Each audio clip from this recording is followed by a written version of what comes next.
hoje em nossas redes sociais. Boa noite a todos. Boa noite. Repórter Nacional. Você está ligado na Rede Nacional de Rádio, a maior rede de rádios do país.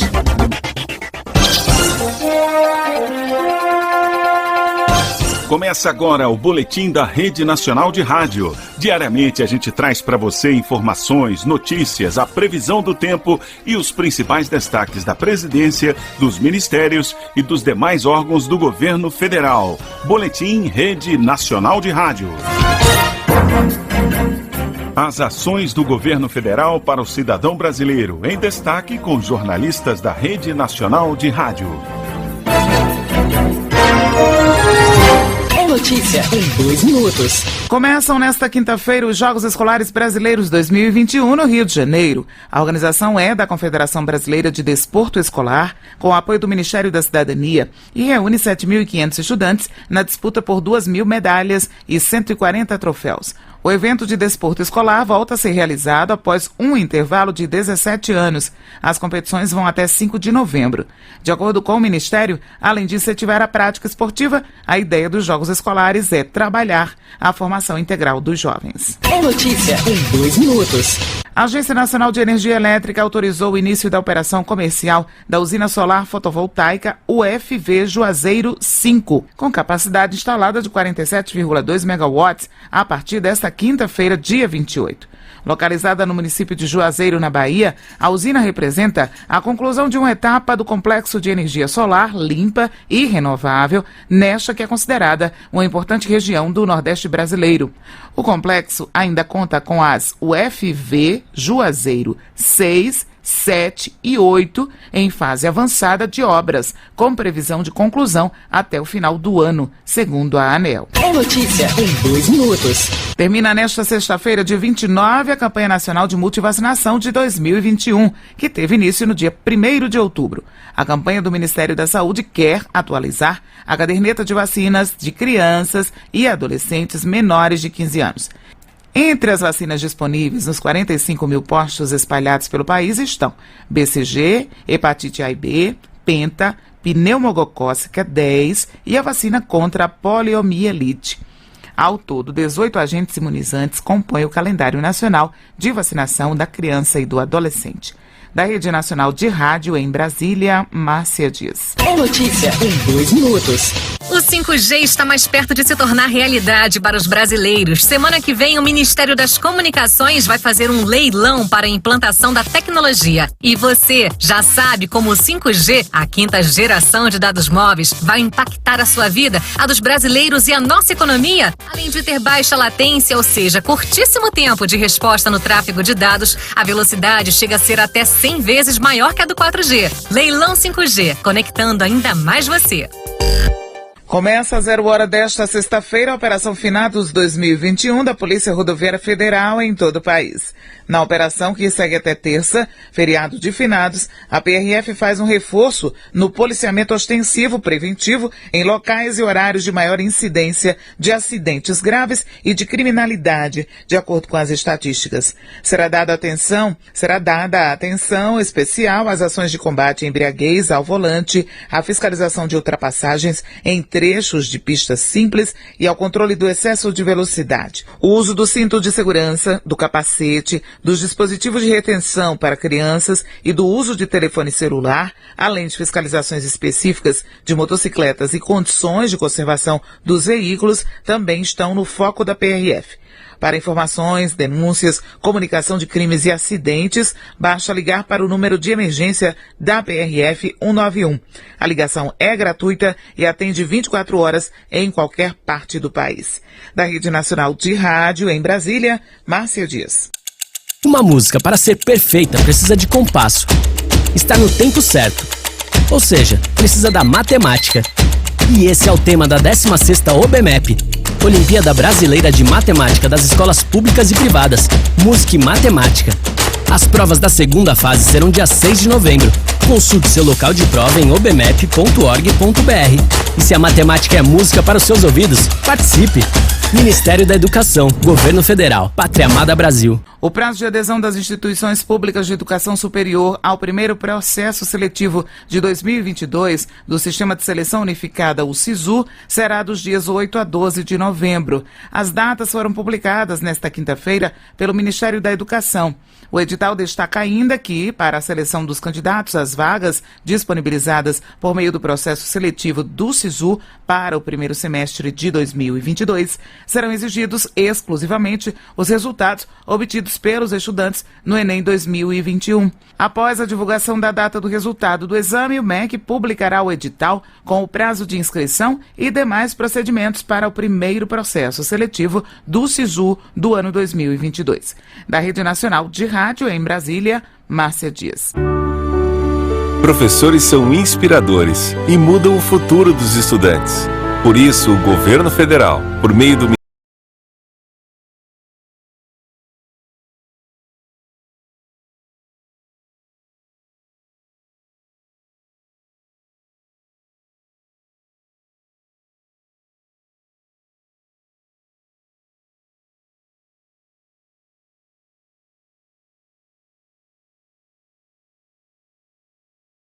Ministério da Agricultura, Fernando Camargo, destacou as boas práticas brasileiras voltadas para a sustentabilidade ambiental do setor agropecuário. Ele apresentou os resultados do Plano de Agricultura de Baixo Carbono, o ABC+, lançado há 10 anos, bem como as metas para a próxima década, com a inclusão de novas tecnologias como a utilização de novos bioinsumos, a utilização da irrigação e a terminação intensiva de animais. Nós pudemos falar para vários protagonistas do tema na Dinamarca sobre o Plano de Agricultura de Baixo Carbono brasileiro, o ABC+, que é contribuinte para o alcance das ambiciosas metas que o Brasil vai levar para a COP agora em Glasgow. Foi importante dizer sobre as nossas tecnologias, o que já realizamos e tudo o que pretendemos realizar até 2030. Eu focalizei minha fala basicamente no tema da recuperação de pastagens degradadas. Nós temos uma meta ambiciosa de reduzir ou implementar a efetividade das nossas pastagens em 30 milhões de hectares. Ele lembrou que a agricultura brasileira é baseada em ciência e na adaptação ao calor tropical e disse que o Brasil fez uma revolução verde na produção de alimentos nos últimos 50 anos, superando seu problema de segurança alimentar e se tornando um grande provedor de alimentos ao mundo. O Brasil usa atualmente 7,6% de sua área para a produção agrícola e, com técnicas como o plantio direto, realiza até 3 safras ao ano. São 70 milhões de hectares de área cultivada e 90 milhões de hectares de pastagens degradadas, que estão basicamente no Nordeste e no centro do país, fora do bioma amazônico. Após o evento na Dinamarca, o grupo do Ministério da Agricultura se reúne aos demais integrantes da comitiva brasileira em Glasgow, na Escócia, onde acontece a Conferência das Nações Unidas sobre Mudanças do Clima, a COP26. O secretário Fernando Camargo representará o Ministério da Agricultura no evento. Para o Momento Agro de Brasília, Sérgio Pastor. Momento Agro, o Ministério da Agricultura mais perto de você. Foi-se um abraço, ficou a saudade de um grande amor. Oh, oh, oh, na família um sentimento maior que a dor. Decisão que muda a vida da gente. Esses brasileiros aguardando por um transplante. Com a doação de órgãos e tecidos, muitas vidas se transformam. Seja um doador, converse com sua família e peça que sua vontade seja atendida. Saiba mais em gov.br/saúde. Ministério da Saúde, Governo Federal. O corpo é uma arma cuja eficiência depende da precisão com que se usa a inteligência. Esse é apenas um dos ensinamentos deixados por Jigoro Kano, o pai do judô. Nascido em 28 de outubro de 1860 em Mikaze, no Japão, transformou uma arte marcial em estilo de vida. O pai de Jigoro Kano passava pouco tempo com a família por causa do trabalho. A mãe era bem rigorosa em casa, mas sempre se preocupou em proporcionar uma infância feliz aos filhos. Essa convivência durou pouco, já que, quando Jigoro Kano tinha 9 anos, a mãe ficou doente e morreu. O pai então decidiu mandar o garoto para estudar em Tóquio, onde estudou inglês e se tornou tradutor anos depois. Passou por anos difíceis na escola.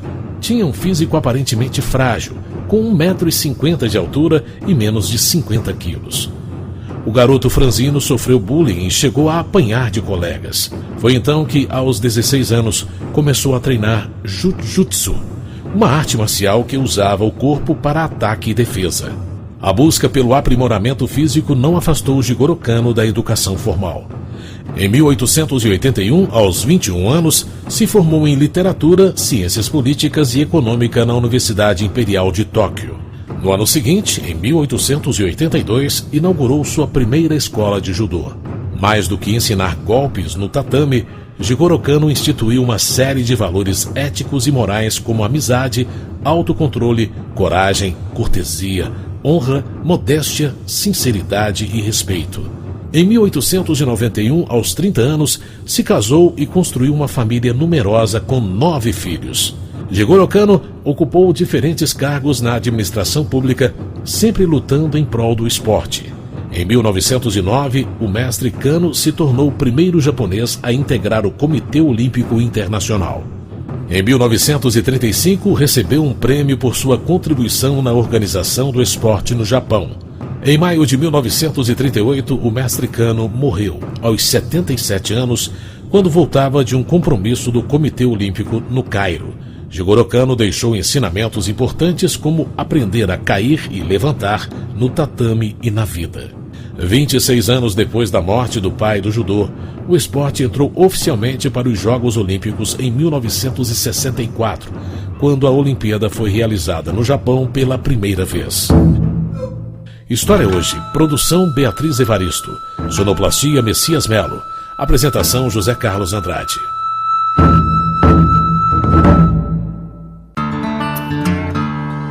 Olá, ouvinte!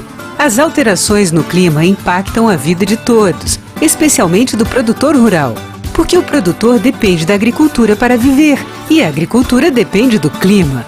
Por isso, em sua propriedade, adote práticas que assegurem tanto o manejo adequado quanto a conservação dos solos e das águas. O solo ajuda a regularizar o clima, pois ele recebe a água, a infiltra, filtra e armazena. Então, produtor, considere as boas práticas de manejo do solo e da água como investimento e não como despesa. Embrapa, agricultura movida à ciência. Previsão do tempo para esta sexta-feira, 29 de outubro. Centro-Oeste. Goiânia, capital de Goiás, amanhece nesta sexta-feira com céu claro, ainda nublado, com chuvisco e ficando encoberto à noite. A temperatura oscila entre 23 e 30 graus e a umidade relativa do ar vai de 30% a 85%. Elevada à categoria de município em 1963, a cidade de Campestre de Goiás comemora seu aniversário com dia nublado e pouco sol. A temperatura varia de 22 a 36 graus e a umidade do ar fica entre 25% e 80%. Norte. A sexta-feira será de céu encoberto com chuvisco o dia todo em Porto Velho, capital de Rondônia. Os termômetros marcam mínima de 25 e máxima de 33 graus. A umidade relativa do ar varia entre 40% e 100%.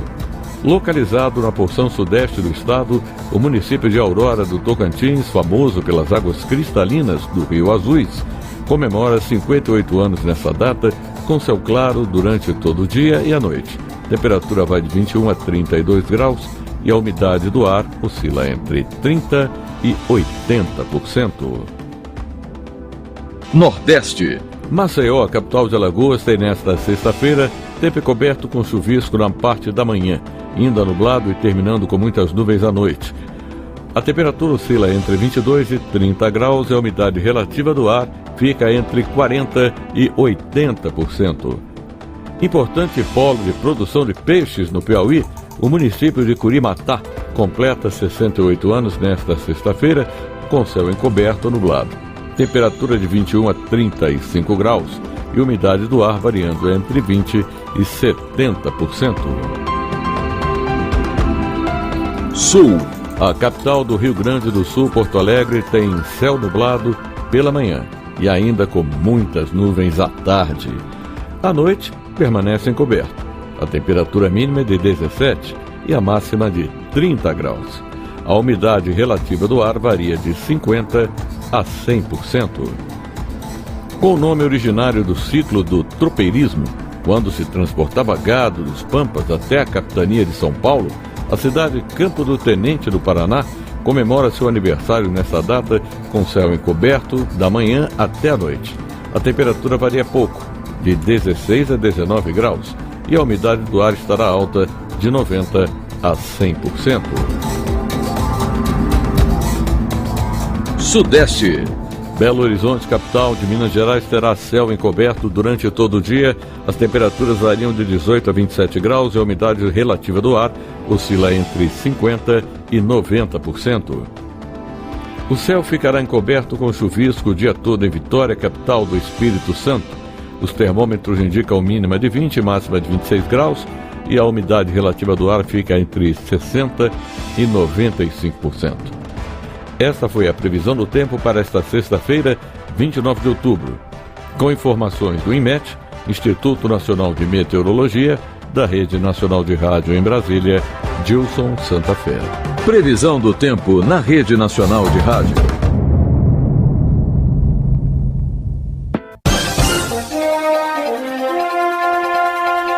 Fica por aqui mais um boletim da Rede Nacional de Rádio. Fique ligado, de segunda a sexta tem boletins em 2 edições. Rede Nacional de Rádio, a maior rede de rádios do país. Você está ligado na Rede Nacional de Rádio, a maior rede de rádios do país.